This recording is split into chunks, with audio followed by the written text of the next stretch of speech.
The space train did not arrive so much as it settled into existence, its long metallic body sliding along invisible rails that shimmered faintly in the vacuum beyond the platform shields. Noel stepped aboard with the same quiet indifference he brought to most things these days, adjusting the strap of his bag and already regretting the decision to travel during peak transit hours. The air inside carried that familiar recycled scent, clean, efficient, and somehow still tired. Every seat was taken.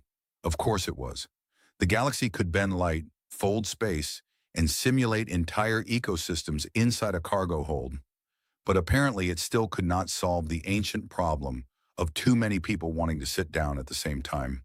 Noel paused in the aisle for a moment, scanning the carriage with mild hope that someone might spontaneously vanish and free up a seat. No one did. They all looked determined to remain very much present. A man across from him tightened his grip on his armrest, as if Noel might attempt a coordinated seat theft. "I'm not that desperate," Noel muttered under his breath, stepping aside and leaning lightly against the wall near the transit corridor. The train hummed to life, a low vibration that passed through the floor and up into his boots. Outside the reinforced windows, the station blurred into streaks of pale light, then dissolved entirely as the train slipped into its transit phase. Conversations dimmed into a soft background murmur, punctuated by the occasional mechanical announcement that no one ever really listened to. It would be a long ride. 2 stops later, the doors opened again with a smooth, almost polite hiss. More passengers entered, because naturally the universe had decided things were not quite crowded enough yet. Noel shifted slightly to make room, already calculating how many hours his legs would tolerate before filing a formal complaint with the rest of his body. That was when he noticed her. She stepped in without hesitation, moving with a kind of quiet precision that didn't quite match the casual shuffle of the other passengers. At first glance, she looked human. Balanced posture, steady gaze, nothing exaggerated or unusual. But then there were the ears, long, subtly curved, emerging through her hair in a way that made it impossible to mistake her for anything else. She paused just inside the doorway, her eyes moving across the carriage, not hurried, not searching in panic, just observing. Noel followed her gaze instinctively, as if seeing the crowded seats through her perspective might somehow produce a different result. It didn't. No seats. She seemed to accept this immediately, which Noel found oddly impressive. Most people went through at least 3 stages: hope, denial, and quiet resentment, before surrendering to the reality of standing for hours. Without thinking about it, Noel pushed himself off the wall and stepped toward the nearest occupied seat. His seat, technically, though he had never fully committed to claiming it. He gestured toward it with a small tilt of his head. "You can take it," he said. The person sitting there looked up, confused, as if unsure whether they were about to be relocated. Noel clarified with a quick motion. "Not you. You're fine. I'm giving it up." The alien woman turned her gaze to him, and for a brief moment, there was a pause that felt longer than it should have. Not dramatic, not heavy, just precise, as if she were measuring the offer, not for its value, but for its intent. Then she nodded once. No elaborate gratitude, no surprise. She simply stepped forward and took the seat with a smooth, controlled motion, as though accepting such gestures was neither rare nor expected. It simply was. Noel leaned back against the wall again, feeling oddly satisfied with the exchange. He had no grand reason for doing it. It had just seemed like the correct thing to do in a moment that didn't require much thought. A few seconds passed, then a minute. The train continued its steady glide through folded space. "Well," Noel said quietly, glancing toward her, "if the ride gets any longer, I might start charging rent for standing space." She looked up at him, and for the first time, there was a faint shift in her expression. Not quite a smile, but close enough to suggest the possibility of one. "That would imply ownership," she replied, her voice calm, carrying a soft, even tone. "Do you own this section of the train?" "No," Noel admitted, "but I feel like after 10 minutes of standing here, I should at least get partial rights." A pause. "Temporary territorial claims based on discomfort," she said thoughtfully. "That is an unusual legal system." "It's very efficient," Noel said, "mostly because no one agrees on it." That did it. A small, unmistakable smile appeared, brief but real. The train shifted slightly, its internal systems compensating for a transition Noel could not see but could feel. The lights flickered once, then stabilized. Somewhere farther down the carriage, someone complained loudly about budget engineering, which earned a few scattered laughs. Noel glanced at her again, then looked away, not wanting to intrude on her space more than he already had. The moment could have ended there. It should have ended there. But the train was long, the journey longer, and time, in its quiet way, had already begun to stretch between them. The rhythm of the train settled into something almost hypnotic, a steady pulse beneath their feet that made time stretch in a way that felt both slow and strangely compressed. Noel shifted his weight from one leg to the other, then immediately regretted it, because the new position was not better, just different. "This is how they test endurance," he said quietly, more to himself than to her. "Not with battles, with public transportation." The woman glanced up again, her attention returning to him with that same precise calm. "If that is true," she said, "then your species must be highly resilient." "Or very bad at complaining effectively," Noel replied. "We complain a lot, but nothing ever improves." "That suggests the complaints are not strategically delivered." He let out a soft laugh. "You're saying we need better complaining tactics?" "Yes," she said without hesitation, "preferably with measurable outcomes." Noel nodded thoughtfully, as if considering a serious proposal. "I'll submit a formal request. Less standing, more sitting." "Very technical."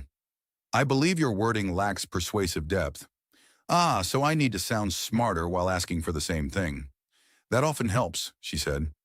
The conversation drifted for a moment, not ending, just pausing in a comfortable way. Around them, the carriage continued its quiet life. Someone adjusting a bag, someone else tapping on a handheld console. The faint murmur of overlapping conversations that never quite formed a single coherent sound. Noel stretched his shoulders slightly, careful not to bump into anyone. "So," he said, glancing toward the flickering overhead panel, "you travel often?" "Sometimes," she replied. That sounded like a very official answer. It was not intended to be. It still sounded like one. A faint pause followed, then she tilted her head just slightly. "Do you travel often?" Noel considered the question. "Enough to know that every train claims it's the most advanced model ever built, and every passenger disagrees immediately." "That seems consistent," she said. "Exactly. It's comforting, in a way. No matter how far you go, disappointment remains universal." This time her smile lasted a fraction longer. The train gave a subtle lurch as it adjusted its trajectory through whatever invisible corridor it followed. The lights dimmed for a second, then returned, a soft chime indicating a system recalibration. Noel looked up at the ceiling as if expecting it to explain itself. "If this thing starts making thinking noises," he said, "I'm getting off." "Thinking noises?" "Yes, the kind that suggests it has developed opinions about us." She considered that. "Would that be a problem?" "It depends," Noel said. "If it likes us, we're fine. If it doesn't, we might end up somewhere very inconvenient." "That is a vague risk assessment." "I specialize in those." She leaned back slightly in her seat, her posture still composed, still deliberate. "Your approach to uncertainty is unusual." "That's a polite way of saying I don't have one." "I did not say that." "You didn't need to." Another brief pause, but this one felt lighter, easier. Noel glanced down the carriage, then back at her. "So, no questions?" he asked. "Questions?" "Usually when two strangers get stuck in a small space for hours, there's a standard list. Name, origin, purpose, favorite gravity level. I am aware of this pattern, and you're just ignoring it. For now." Noel raised an eyebrow. "That's either very confident or very suspicious. Which do you prefer?" "I haven't decided yet," he said. "I'm still evaluating." "That is reasonable." He nodded as if approving her answer. "Good, I like a fair evaluation process." A group farther down the carriage burst into laughter at something loud and incomprehensible. The sound carried, then faded, leaving behind the steady hum of the train again. Noel shifted his stance once more, then sighed quietly. "I'm going to regret this tomorrow." "Regret what?" This heroic act of standing, he said, my legs will file a formal complaint, possibly a rebellion. Against you. Against my decision-making. That seems justified. Wow, Noel said, placing a hand over his chest in mock offense. No support at all. I did not say I disagreed with your action, she replied, only with its consequences. That's even worse. You're logically unsympathetic. I am being accurate. He let out another quiet laugh, shaking his head slightly. You know, for someone who doesn't ask questions, you're very good at answering them. I observe first, she said, and then decide if the person is worth the effort. Something like that. Noel looked at her for a moment, then nodded slowly. Fair enough. I'll try to remain interesting enough to justify continued observation. That would be advisable. The train continued its endless glide, the outside universe reduced to shifting light beyond reinforced glass. Time stretched again, but now it felt different.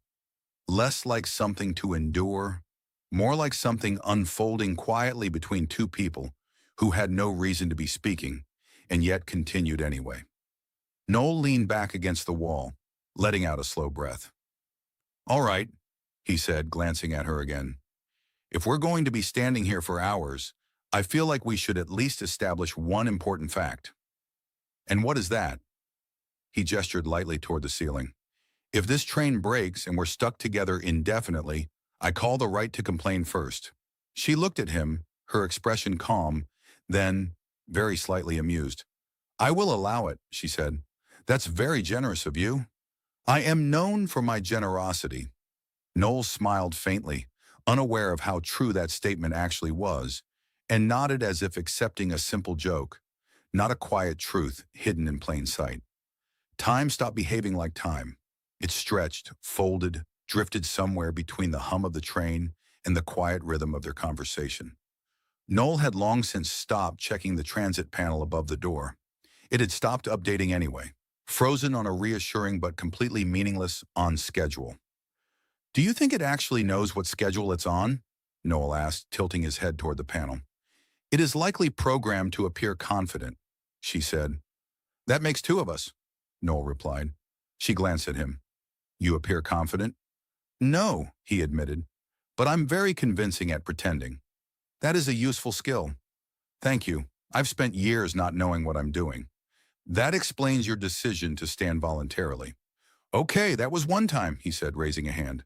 Let's not define me by my worst strategic choice. A faint curve touched her lips again, brief but consistent now, as if his presence had quietly adjusted her expectations of the journey. The train shifted slightly, its internal gravity compensators recalibrating with a soft ripple that passed through the floor. Noel adjusted his stance without thinking, catching himself against the wall. I swear, he muttered, one day these things are going to just flip us upside down and say it's a feature. That would be inefficient, she said. Not if they charge extra for it. She considered that. That is possible. See? You're learning. I am observing, she corrected. Right, observing my genius. Your patterns. That sounded less impressive. It was intended that way. Noel let out a quiet laugh, then glanced down the carriage again. People had settled into the long ride, some dozing, some staring into devices, some pretending they weren't listening to conversations around them. He looked back at her. You're very calm, he said. I am not under threat. No, I mean, generally, most people get restless after this long. You look like you could stand here for, I don't know, days. I have done longer. He blinked. Standing? Waiting? That sounds worse. It depends on what you are waiting for. Noel nodded slowly. Fair point. I usually wait for things I don't even want. Then why wait? Because I don't realize that until later, he said. It's a very inefficient system. You are full of inefficient systems. I prefer to call them experimental approaches. That is generous. Thank you. I'm very supportive of myself. A brief silence followed, but it wasn't empty. It settled comfortably between them, like something shared rather than something missing. Noel shifted again, then exhaled. All right, serious question. She turned her attention to him. If this train suddenly stopped in the middle of nowhere, he said, and they told us we had to survive out there for a week. Would you trust me to help? She did not answer immediately. Her gaze rested on him, steady, thoughtful in a way that felt deeper than the question deserved. That depends, she said at last. On what? On whether you would try to fix the situation or complain about it first. I can do both, Noel said quickly. I'm very versatile. That is not reassuring. It should be. It means I won't panic. I'll just complain while solving the problem. She studied him for another moment, then gave a small nod. Then yes, I would trust you. Noel paused, slightly caught off guard by how easily she said it. That was fast. You asked a simple question. Yeah, but usually people hesitate, or ask for qualifications, or a resume. Do you have one? For surviving hypothetical train disasters, he said. Not yet, but I'm willing to build experience. That is concerning. Everything about me is slightly concerning, Noel said. It keeps things interesting. That is one way to describe it. The train hummed on, steady and indifferent to the quiet exchange happening within it. Noel glanced at her again, his expression softening slightly, though his tone remained light. You know, it's strange. What is? We've been talking for, what, hours now? He said, gesturing vaguely. And I still don't know your name. She didn't respond immediately. I mean, I get it, Noel added quickly. You don't have to say it. It's just, usually that comes up early, right after hello and before, why is this train so uncomfortable? Yeah, Ma, she said, but we skipped that part. We did. And you're okay with that? She looked at him, her gaze steady, almost searching now. Are you? Noel considered the question longer than he expected to. Yeah, he said finally. I think I am. Then it is not a problem. He nodded slowly. Right, not a problem. Another pause, but this one felt different. Not heavier, just more aware. Noel cleared his throat lightly, shifting the mood before it could settle too deeply. All right, new rule then. Rule? If we don't know each other's names, he said, we have to come up with temporary ones. That seems unnecessary. It's very necessary, Noel insisted. Otherwise, I'll just keep saying you. And that gets confusing in a crowded train. She tilted her head slightly. And what would you call me? He looked at her, studying her for a moment, then shrugged. No idea. Something mysterious, something dramatic. That sounds inefficient. Everything I do is inefficient, remember? That is consistent. He smiled faintly. All right, your turn then. What would you call me? She looked at him, and for a brief moment, there was something different in her expression, something almost knowing. Noel, she said. He blinked. Okay, he said slowly. That's surprisingly accurate. I observe, she replied. He stared at her for a second longer, then shook his head with a quiet laugh. Right, of course you do. He didn't ask how she knew, and she didn't explain. The train carried them forward, deeper into its unseen path, as if the answer had been there all along, waiting quietly between them. The name lingered in the air longer than Noel expected. Not loud, not dramatic, just precise. He shifted slightly as if the floor beneath him had changed its angle by a fraction. All right, he said, exhaling through a faint smile. I'm going to pretend that wasn't unsettling. It was not intended to be, she replied. That somehow makes it worse. She tilted her head slightly, watching him with that same calm focus. You are concerned. I'm curious, Noel corrected. Concern comes later, usually after something explodes. That is a very specific sequence. It's happened enough times to feel reliable. She seemed to consider that, then nodded once, as if filing the information somewhere useful. Noel glanced toward the frozen transit panel again, then back at her. So, you observe, and somehow that includes knowing my name. Yes, that's impressive. It is not difficult. Now you're just hurting my sense of mystery.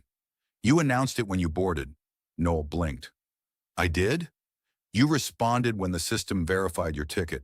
He paused, replaying the moment in his head, then let out a short laugh. Right. The part where I said, yes, that's me to a machine. Very secretive. You were very clear, she said. Great. I've been defeated by basic memory. It happens. Please don't say that like you've seen it happen a lot. I have, she said. He shook his head, smiling faintly despite himself.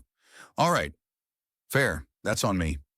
The train shifted again, more noticeably this time. A soft ripple passed through the carriage as the lights dimmed briefly, then returned with a sharper brightness. A quiet tone followed, different from the usual background sounds. Less routine, more deliberate. Noel looked up. Okay, that one had intent. It was a transition marker, she said. You sound very sure. I am. Good, Noel replied, because I was about to start negotiating with the ceiling. That would not have been effective. You don't know that. I can be very persuasive under pressure. With ceilings? Especially with ceilings. They have nowhere to go. She looked at him for a moment, then, again, that small, almost reluctant smile appeared. The carriage around them grew quieter, not because people stopped talking, but because something outside had shifted.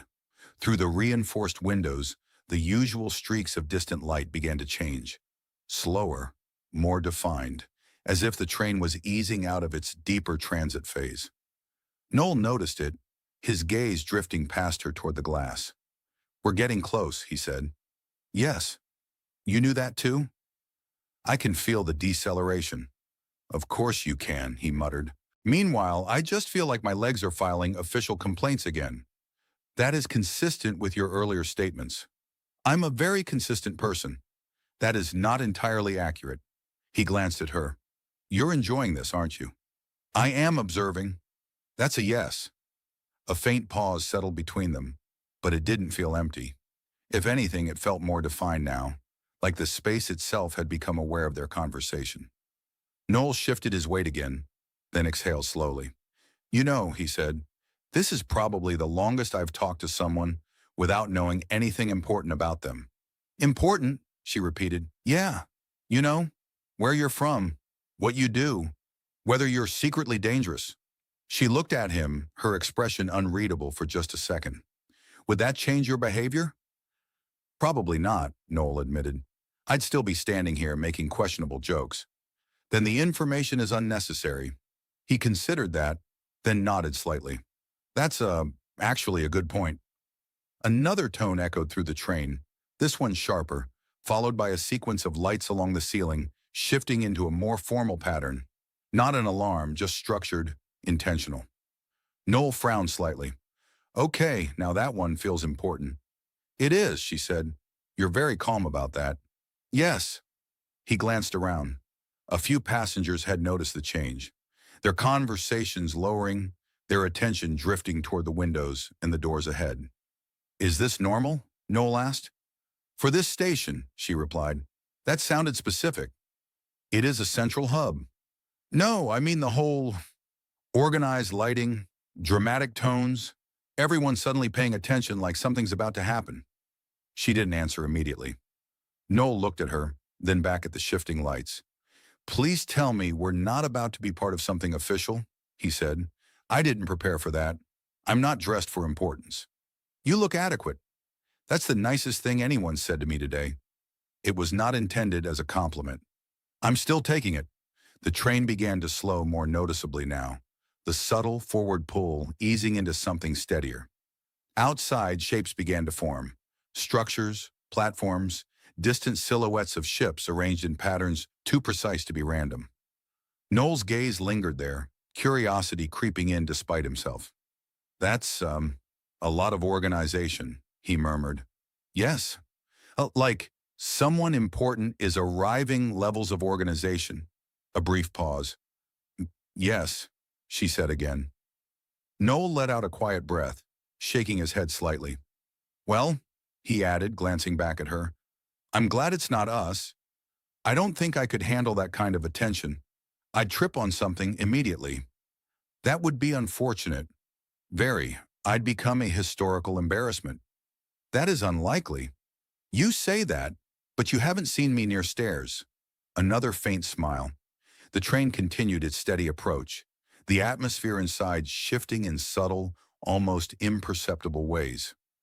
People adjusted their posture, their attention sharpening as if responding to something unspoken. Noel leaned back slightly, letting the moment pass without fully understanding it. Beside him, the woman remained still, composed, her gaze steady. Not on the window, not on the passengers, but somewhere just ahead, as if she already knew exactly what was waiting. The train slowed with a controlled, deliberate grace, the kind that suggested it was not merely arriving, but being received. The hum beneath Noel's feet softened, shifting into a low, steady vibration that felt almost ceremonial. "That's new," Noel murmured, glancing down as if the floor might explain itself. "It is docking," she said. "No, I mean the part where it feels like we're being announced." She did not respond.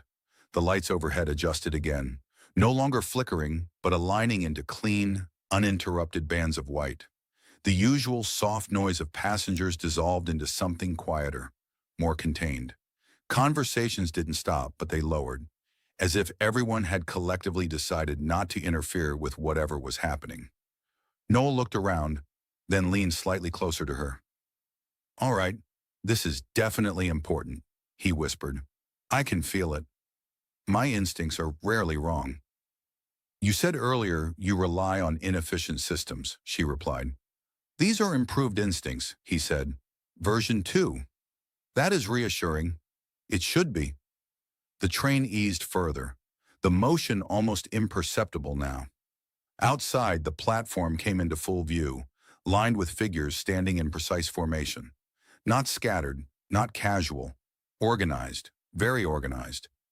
Noel stared through the window, his brows pulling together. "That's, a lot of people to greet someone." "Yes. And they're all looking at this carriage." "Yes. And I'm standing in this carriage." "Yes." He slowly turned his head toward her. "I don't like where this is going." She met his gaze calmly. A soft tone echoed through the train, sharper than before. The doors at the far end slid open first, revealing a corridor already cleared, already waiting. Figures in formal attire stepped forward, their posture rigid, their movements synchronized in a way that made Noel instinctively straighten without knowing why. "Oh no," he said under his breath. "No, no, no. This is official. I can tell. This has important paperwork energy." "You are correct," she said. "I don't do well with important paperwork," he continued. "Last time I signed something official, I accidentally agreed to receive updates for the rest of my life. That is unfortunate." "It is. I still get messages." The line of officials moved closer, their attention focused, unwavering. Noel instinctively stepped back, pressing lightly against the wall to make space, assuming they were passing through. They did not pass through. They stopped, directly in front of her. There was a moment, a brief, suspended second, where nothing happened. Noel blinked, looking between the officials and the woman beside him, waiting for someone to clarify the situation. Then they lowered their heads, not casually, not politely, formally. Noel's brain took a second to process it, then another. Then it attempted to reject the information entirely. "No," he whispered almost to himself. "No, that's not—" "Your Majesty," one of them said, voice steady, practiced. "We welcome your arrival." Noel closed his eyes for a fraction of a second, as if that might reset reality. When he opened them, nothing had changed. He slowly turned his head toward her. She was already standing. Of course she was standing. She had been standing for hours. Except now it was different. Not her posture. Her posture had always been the same. It was everything around her that had changed, as if the world had finally caught up to something it should have recognized earlier. "You could have mentioned that," Noel said quietly. She looked at him, and for a brief moment, the formality around them seemed to fade just slightly. "You did not ask," she replied. "I feel like that should have come up anyway," he said. "Somewhere between hello and I am apparently extremely important. That would have changed the conversation." "Yes," Noel admitted. "Yes, it definitely would have." The officials remained still, waiting, their patience structured and absolute. Noel glanced at them, then back at her. "I made jokes," he said. "Yes." "I complained about the train." "Yes." "I almost tried to negotiate with the ceiling." You did. He exhaled slowly. This is not how I imagined today going. That is often the case, she said. A faint shift touched her expression again. Not quite a smile, but something close to it. Something familiar. The lead official stepped forward slightly. Your Majesty, the reception is prepared. Noel blinked again. Reception, he repeated under his breath. Of course there's a reception. Why wouldn't there be a reception? She turned slightly, her attention returning to the world waiting for her. The moment adjusted with her, the atmosphere tightening into something more formal, more defined. Then she paused, just briefly, and looked back at Noel. Thank you, she said. Not as a queen, not as a figure surrounded by ceremony, as a person. Noel hesitated, then gave a small, uneven nod. Yeah, he said. You're welcome. He gestured vaguely toward the seat she had occupied earlier. Next time, maybe lead with the queen part. It helps set expectations. A flicker of amusement crossed her face, quick and subtle. I will consider it, she said. Good, Noel replied, because my expectations are currently very confused. She turned then, stepping forward as the officials moved with her, the formation shifting seamlessly to accommodate her presence. The path cleared, the space opened, and just like that, she was no longer standing beside him. She was being received. Noel remained where he was, leaning lightly against the wall, watching as the moment unfolded without him. I gave my seat to a queen, he muttered. He paused. I should have asked for a better deal.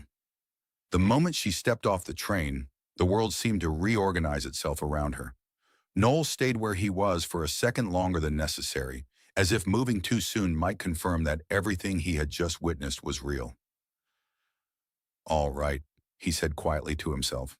That happened. The carriage behind him began to stir again, the spell breaking in uneven waves. Conversations returned, louder now, sharper, full of that particular energy people have when they are absolutely certain they have just witnessed something important and are equally certain they understand it. Noel did not move. He leaned slightly forward, just enough to keep her in view through the open doors. The platform beyond was brighter than the carriage, lined with structured light panels that cast clean reflections across polished surfaces. Ships hovered in formation beyond the docking field, their hulls marked with symbols he did not recognize but instinctively knew were not decorative. Excuse me, someone behind him said, trying to pass. Oh, right, Noel replied, stepping aside automatically. The flow of passengers resumed, though less rushed than usual. People were looking, not walking. Some slowed deliberately, others pretended not to stare and failed completely. Noel stepped off the train with the rest of them, his boots meeting the platform with a faint, solid echo. The air felt different here, cleaner, sharper, like it had opinions about who was allowed to breathe it. Definitely important air, he muttered. To his left, two passengers were already whispering. Did you see? That was her, right? It has to be. Noel resisted the urge to turn and confirm, because he had already confirmed, very thoroughly. Ahead, the reception formation had expanded, adjusting seamlessly as she moved forward. Guards maintained distance, officials aligned themselves with practiced precision, and everything about the scene suggested this was not an unusual occurrence, except it was unusual to him, very unusual. Noel folded his arms loosely, watching as she approached the center of the platform. He expected something dramatic, a speech, a declaration, at least one overly formal announcement. Instead, she stopped. The officials spoke in low, controlled tones, their voices carrying structure but not spectacle. Data pads were exchanged, brief nods given, movements coordinated. It was efficient, quiet, almost ordinary. That's it, Noel whispered. That's the big arrival? No dramatic music? No giant hologram saying Queen has entered? A man beside him glanced over. What? Nothing, Noel said quickly. I just expected more drama. The man frowned slightly, then returned his attention forward. Noel looked back at her. She stood at the center of it all, composed in the same way she had been in the train, as if the shift from standing in a crowded corridor to being surrounded by a formal reception meant very little to her. That part bothered him more than anything. You were exactly the same, he murmured. That's not normal. He watched as one of the officials handed her a device, its surface glowing with layered data streams. She glanced at it briefly, then responded with a few quiet words Noel could not hear. No exaggerated gestures, no visible authority being asserted, just presence. Noel exhaled slowly, shaking his head. I made a complaint about seating, he said under his breath. To a queen. He paused. I stand by it, he added. A small group of passengers nearby laughed at something unrelated, the sound cutting briefly through his thoughts. The normal world was returning, piece by piece, as if the moment had already begun to dissolve into memory. Noel shifted his stance, unsure what he was supposed to do now. Leave, probably. That was what people did after arriving somewhere. He glanced toward the exit corridors, then back at the platform. She was still there, still speaking with the officials, still present. For a brief moment, her gaze moved, not across the officials, not toward the ships, but outward, scanning the edges of the platform. It found him. Noel froze. Not dramatically, not obviously, just enough that his body forgot what it had been about to do. There was distance between them now, structure, expectation, a clear boundary defined by everything around her. And yet, for that brief second, it felt exactly the same as it had in the train. No titles, no formations, just a shared awareness. Noel raised a hand slightly, an instinctive, almost uncertain gesture. Not a wave, not formal, just acknowledgement. Her expression did not change much. It didn't need to. A faint shift, barely visible, passed through it, something familiar, something that belonged to the quiet space they had shared before any of this existed. Then the moment moved on. An official stepped forward, drawing her attention back. The formation adjusted again, the structure closing in around her with seamless precision. And just like that, she was no longer looking at him. Noel let his hand drop slowly, exhaling through a small, almost amused breath. Yeah, he said quietly. That makes sense. He turned at last, stepping toward the exit corridor with the rest of the passengers. The hum of the station replaced the hum of the train, a different kind of motion, a different kind of rhythm. Behind him, the platform continued its quiet, efficient choreography. Ahead of him, life resumed its usual, unremarkable pace. Noel adjusted the strap of his bag, glancing once over his shoulder. Not because he expected anything to change, but because part of him wanted to confirm that it had happened at all. It had. Next time, he muttered to himself as he walked, I'm asking more questions. He paused briefly, then shook his head. No, I'm not. And somehow, that felt like the right answer. 3 weeks was enough time for the story to become smaller. Not disappear, just settle. Fold itself into something Noel could carry without constantly thinking about it. At first, it had followed him everywhere, in the way people looked at him when someone inevitably said, that's the guy. In the way strangers asked questions he could not answer, as if he had secretly been briefed on royal protocols between complaining about seat comfort. I didn't know, he had said, more times than he could count. They never believed that part. Eventually, the attention faded. New arrivals replaced old ones.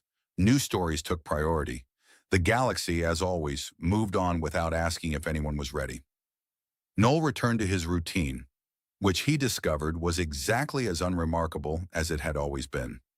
He woke up, checked messages he didn't care about, ignored updates he didn't understand, and occasionally stood in lines that reminded him, very specifically, of that train.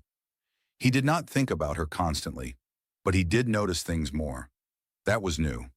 The way people hesitated before speaking, as if deciding how much of themselves to reveal. The way small conversations could stretch into something unexpected if no one rushed to define them. The way quiet moments had a kind of structure of their own, if you let them exist long enough. Great, Noel muttered one afternoon, staring at a malfunctioning dispenser that refused to produce anything except an error tone. I've become reflective. The dispenser beeped again. This is your fault, he added, pointing at it. It did not respond. Noel sighed, then stepped aside, letting someone else attempt negotiations with the machine. He was halfway down the corridor when his wrist console vibrated. A message. He glanced down automatically, expecting something routine. An update, a reminder, another request to confirm something he had already confirmed 3 times. It wasn't. The sender field was blank. That was unusual. Noel slowed slightly, his thumb hovering over the interface. "All right," he murmured. "Either this is very important or very annoying." He opened it. The message was short, carefully written, unmistakably deliberate. He read it once, then again, then a third time, just to confirm that it did not change when observed repeatedly. It did not. He exhaled slowly, leaning lightly against the wall beside him as the corridor continued its steady flow around him. "Okay," he said quietly. "That's not nothing." The words were simple. No formal structure, no elaborate framing, just a question. Would you be willing to continue the conversation? No title attached, no authority implied, just the same tone, the same space. Noel let out a small breath that almost turned into a laugh. "Of course," he said under his breath. "Of course that's how you phrase it." No mention of the train, no mention of the platform, no mention of everything that had changed. Because somehow, that wasn't the point. He pushed himself off the wall, walking slowly now, no longer paying attention to where he was going. The corridor bent slightly, guiding him without requiring thought. "All right," he said, glancing down at the message again. "So this is happening." A person passed him, bumping lightly into his shoulder. "Sorry," they said. "No, it's fine," Noel replied automatically. He barely noticed. His attention remained on the message, on the quiet weight of it. 3 weeks ago, he would have overthought this, tried to analyze it, tried to understand what it meant, what it required, what the correct response should be. Now, he exhaled slowly, a faint smile forming without much effort. "No," he said, "not doing that." He tapped the reply field, paused, not because he didn't know what to say, but because, for once, he wanted to say it the same way it had been asked. Simple, uncomplicated, honest. He began typing. Stopped. Deleted it. "Too formal," he muttered. Tried again. Stopped again. "Definitely too formal." He shook his head slightly, letting out a quiet breath. "All right. No thinking. That's the rule." His fingers moved again, this time without interruption. He read it once. It felt right. Not perfect, but real. He sent it before he could change his mind. The message left his console with a soft confirmation tone, disappearing into the same vast network that connected distant systems, distant people, distant moments that somehow found each other anyway. Noel stood there for a second longer, then slipped the console back into place. "Well," he said quietly, "that's done." He resumed walking, his pace steady, his posture relaxed in a way that felt different. Not lighter, not heavier, just clearer. The corridor opened into a wider space ahead, filled with the usual movement of people going somewhere, doing something, existing in ways that didn't require explanation. Noel stepped into it without hesitation. 3 weeks ago, he had given up a seat without thinking. Now he realized that had not been the important part. The important part had been what came after. The time, the conversation, the choice to remain in a moment without trying to define it. He adjusted his stride slightly, blending into the flow around him. "Next time," he said under his breath, "I'm still not asking more questions." A brief pause. "But I might bring a better joke." Somewhere far beyond the corridors and systems he could see, a message arrived. And for the second time, in a place defined by structure and expectation, someone read it and allowed herself, just for a moment, to smile.